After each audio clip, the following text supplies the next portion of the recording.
Hi, it's me again with Corel Draw Tips and Tricks, and this is part two of this video. A viewer subscriber gave me a pretty good tip as I was doing both sides of this logo. Well, all you have to do is do one side of it, and then you can even take your virtual segment, delete key and delete these extra lines you do not need, and then I would use the Smart Fill tool to fill this in. Let's nudge it out of the way.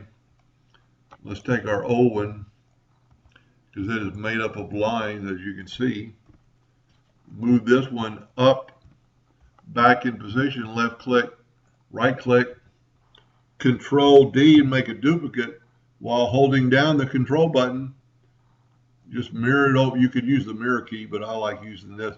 Now these lines probably aren't matching up. It's not perfect, but for the video it's good enough.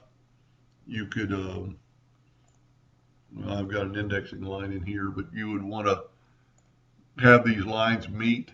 So the way I did it before was maybe a little bit more precise, and in this case this would work. And then you could just take those few nodes and just bring them together. So I think that viewer or subscriber, sometimes it has advantages to have people. And if you ever have a suggestion or a problem with one of my videos, please let me know.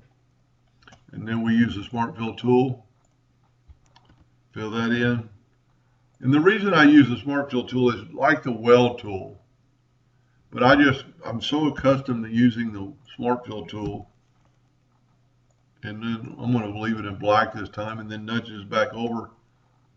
And I must have bumped it somehow, but it is dead onto that other one. Anyway, and then you would do the H.